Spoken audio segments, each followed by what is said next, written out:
All right, so if you head over to mongodb.com, you can download the Mongo database, and when you install it, it will create a couple of directories in your file system, and it will install a couple of executables, of which we're going to really care about just two. Right? We're going to care about the MongoD executable, MongoD, right? And also the Mongo client. Right? Just like in MySQL, you're given the MySQL D and then the MySQL client. Right? Same thing here. We have MongoD and Mongo.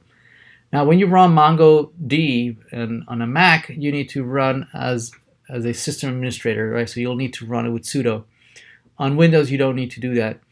Now, MongoD is going to want to store all the databases and the data wants to store it in a particular file directory, and that directory by default it needs to live at the root of your file system, right? So, for instance, you would need to create a directory called data off of the root of your file system, and under there, you need to create a DB directory under there.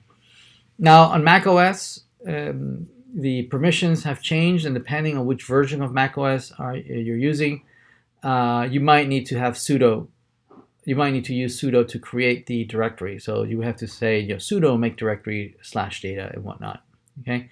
Now, I believe in Catalina, the latest version of Mac OS, not even sudo will let you create a root directory. Right.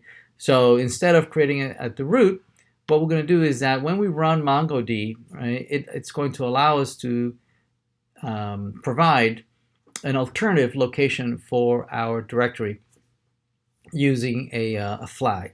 All right, so let's do that. Let's see, where are we? We are in the server node that we've been working on. All right, so I'm just going to open up a different tab. And I'm going to go to my home directory, and in my home directory, I already have a data directory somewhere here. Where is it? There it is, data. See that? And in that data directory, I have the DB directory, and here's where all my files are going to live. Right? So in here, where I have my data directory, my data directory. I'm going to start Mongo using sudo, and then MongoD, and then now if I just do that, it's going to complain saying that I can't find the data directory because it's going to start looking for it in the root directory. It's not going to find it because I wasn't able to create it. So instead, I'm going to use --db path, and then you can point to where the database directory is going to be. So I'm going to say the data directory right here, like that. Okay, and I'll provide my password. Oops. There we go. All right, so there we go. So my database already has started. Okay, and notice that it's listening. It's listening at port 27017. It's ready to go. Right. So to connect to the database, we're going to use another executable. It's called the Mongo executable. Right. So we can type Mongo, and once you're in Mongo, right, this connects to the server, right, to the MongoD server that we just started. And once you're here, you can start interacting with the database. So let's look at some really simple commands that we should all know. One of them is to show all the databases. So show DBs shows all the databases that we have here so far. Here we have one for my cs5610o course, and we can create a course of our a database of our own, right? So to create a database is very easy. We can just say use, and then the name of the database. Right? So I'm going to create the same database here. We'll call it Whiteboard.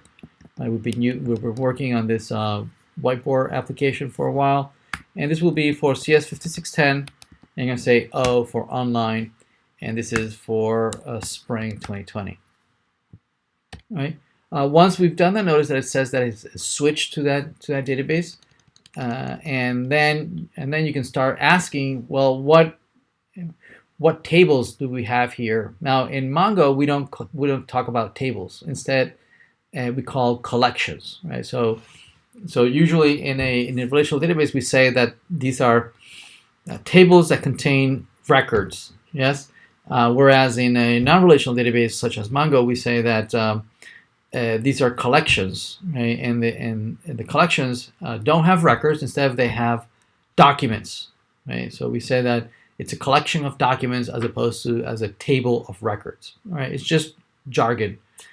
So for instance, we can ask, what collections do you have here? We can say, right? And notice that it comes back saying that there are no collections, right? So what we're going to be doing here is creating our own collections, our own pieces of information.